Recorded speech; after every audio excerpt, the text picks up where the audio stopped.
Good morning, good afternoon, and good evening to everybody for tuning in to another episode of the Sports Oriented Wokeism Show. I'm your host, Solomon Wafua. In this show, it's all about breaking down headlines whereby wokeism is being infested into the sports industry, and I'll be the one.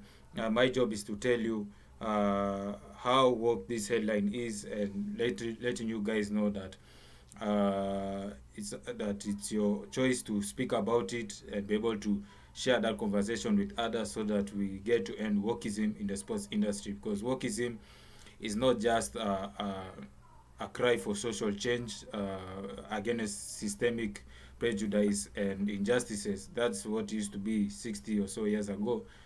Today it's more of a political ideology where it is a combination of ignorance and arrogance. Of course, ignorance when it comes to common sense and facts and truth, it's being ignored, and then arrogance is talking about pride and ego and just being self-important more than the others and just bringing people down. So when wokeism is consisting of arrogance and ignorance, then we get a society where critical thinking is no longer present, and you're just a yes person, a yes person, a yes person, without ever speaking for the truth or just saying no to something which you don't like. So that I'm here. That's what I'll be sharing with you on this show. That's what it's all about. That's what it's all about. And today, before I share my title and what I'm going to discuss, I just want to thank everybody for contributing in the previous episode. I hope you've enjoyed it, and it has been worth an interest of you guys trying to spark that conversation from wherever you are around the world. So, thank you once again, and I know this channel will continue to grow despite its humble beginnings, and I really trust the process.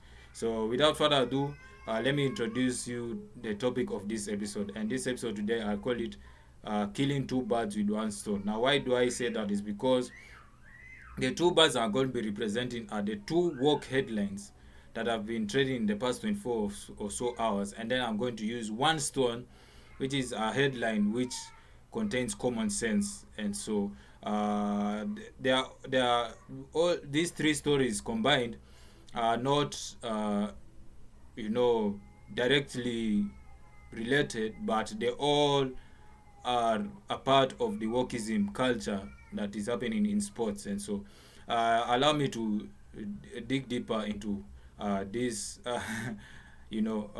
proverb through the headlines that I want to share with you. Of course, this proverb is mostly known for trying to solve two things with one action. That's what's the real significance of that proverb. Kill two birds with a stone. And I'm going to show you two woke headlines that are indirectly related, and then with one headline that is using common sense, be able to show you that if you use common sense and you don't go woke, then society will be better and sports will be at a better place. But hey, let's dive into the two birds. Now, these two birds I'm talking about, one bird is Abby Phillip of CNN and Megan Rapinoe, the ex soccer player on the female side. Now, speaking of Abby Phillip, she recently interviewed Patrick Mahomes, of course, Kansas City Chiefs, who went on a celebratory trip to Disneyland in California on the suburbs of LA called Anaheim. And she asked him, during that trip, like just a random question which most find it stupid and dumb. She asked him about the meme President Biden made about the Super Bowl, and whether the Super Bowl win which they had achieved is political. And of course, Patrick Mahomes had to use common sense and said, "Hey, we're not here to bring politics. We're just here to focus on football and making sure everybody wins and contributes, and everything else just put it aside. It's all about the family who believe in us, in what we can do, and we focus on getting to win the Super Bowl and get that trophy." So with that simple sentence, that just killed wokeness in Abby Phillips, because CNN is all about spreading woke propaganda and making sure that you vote Democrat. That is how woke CNN is. That is one bad. That is Abby Phillip of CNN. Then you got another bad who is woke. That is Megan Rapinoe. When she was in the interview with her, so-called wife, Subad, on a podcast by Pablo Torre, uh, which is under Middle Media, is founded by two ex-ESPN employees, of course, Dan Le Batard and John Skipper. And Pablo Torre is also an ex-ESPN employee. Now, of course, Megan Rapinoe in that podcast was talking about uh, what she felt during the NWSL final last year when they lost to the Gotham FC. Of course, losing 2-1, her getting an injury earlier on in the game. That was the torn ACL. And of course, she's now trying to tell those who mocked her and mocked her injury and saying, hey, you people deserve a special place in hell. Now, I understand what you're saying, that you deserve a special place in hell, but she's using the wrong words. Why? Because she's contradicting herself and saying, most people who are celebrating her injury are the conservatives, because we all know Megan Rapinoe is prideful.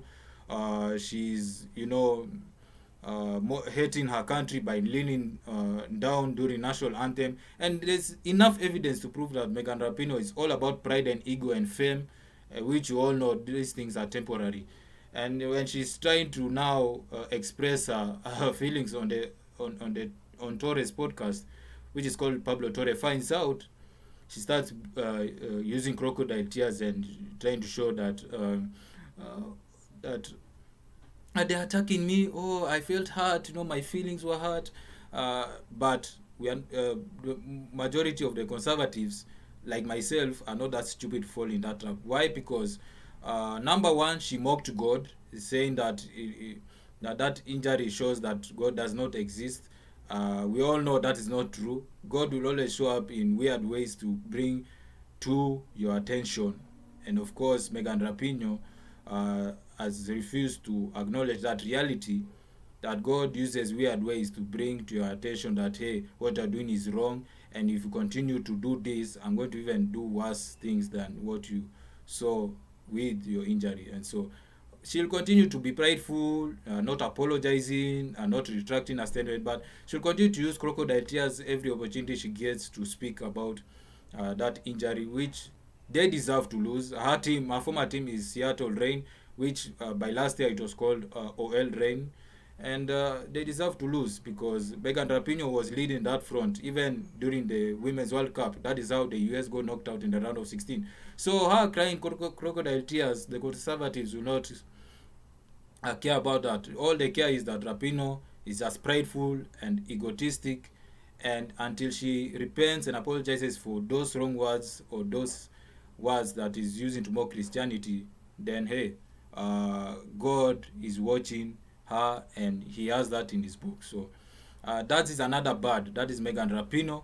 And then now the stone I'm talking about is Bob Costas. Now Bob Costas works currently at TNT Sports, and he was being interviewed by Bill Maher in his show not long ago, yesterday I believe, and he was talking about the flooding of trans athletes in women's sports at all levels, either at amateur or at high school levels. What's your opinion? And of course, Bob Costas used common sense and said, hey, trans athletes are not allowed to play alongside women. They should either have their own category or they go back to their biological gender and play against people of that same biological gender. But of course, the woke people will start crying, oh, Bob Costas, I have been too much hurting our feelings. But hey, that is how you kill two birds with a stone. And that common theme is common sense and facts and reality. That is the stone I'm talking about. And funny thing is that Bob Costas works for TNT Sports, Abby Phillips works for CNN, both of them under Warner Brothers Discovery. I mean, it's so hilarious to find that you have woke people in CNN and another one who is not woke under the Warner Brothers Discovery. But just to conclude, how do you kill two birds with a stone? When you find someone who is ignorant and someone who is arrogant, you kill those two birds with common sense, facts, reality, and truth. And that is all I had to share with you today. Thank you to everybody for tuning in to this episode of the Sports Oriented Wokeism Show. It's me, Solomon Wafua. If you have any contributions, make sure you do so in the comment section. And before you delete that tab on whatever device you're using, make sure you like, subscribe, and share it with your friends. And make sure you follow on whatever platform you're using. And let's continue to grow the channel. And I hope you love this conversation that I've just shared with you today. But until next time, it's me from Solomon. Goodbye.